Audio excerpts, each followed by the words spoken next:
早晨，今日邀請大家同我一齊收聽今年嘅晨鐘課，每天都是新的起點。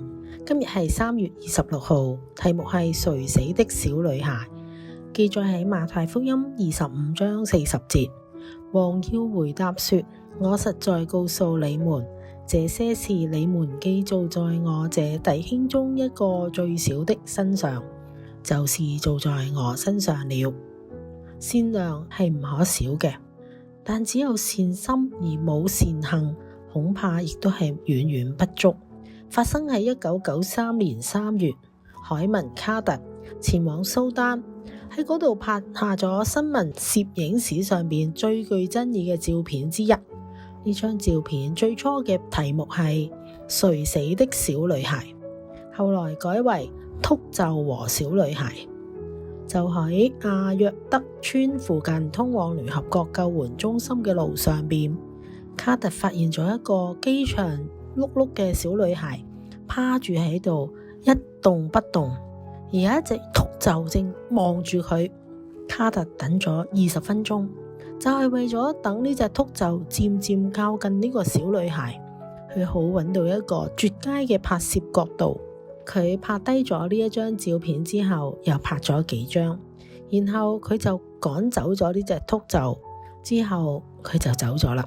後來佢將呢個照片賣咗俾紐約時報，亦都喺1993年3月26號首次係刊登。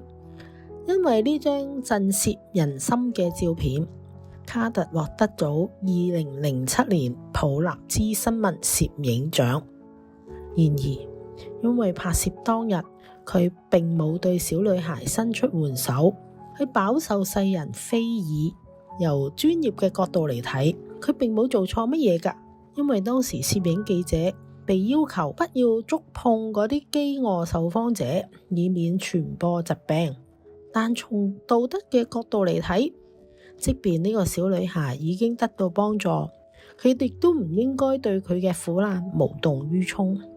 公眾輿論嘅批評同埋內心嘅困擾，令到卡特陷入咗深深嘅抑鬱。喺好可惜，2007年7月4日，年僅33歲嘅佢選擇自殺身亡。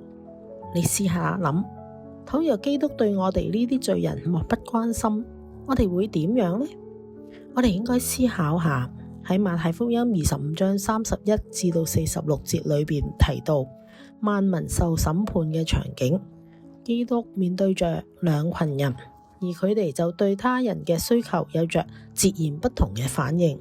主讚揚右邊嘅人話：我餓了，你們給我吃；我渴了，你們給我喝；我作客旅，你們留我住；我赤身露體，你們給我穿；我病了，你們看顧我；我在監裏，你們來看我。呢個係記載喺馬太福音嘅35節同埋36節裏邊。佢跟住亦都對左邊嘅人咁樣講：我餓了，你們不給我吃；渴了，你們不給我喝；我作客旅，你們不留我住；我赤身露體，你們不給我穿；我病了，我在監裏，你們不來看顧我。呢個係記載喺第42同埋43節。呢兩種唔同嘅情況之下，耶穌將我哋為有需要嘅人所做嘅一切，都算係做喺佢身上邊。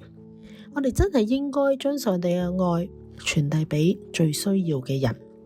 願你同埋我每一日都享受神豐盛嘅恩典。我哋聽日再見，拜拜。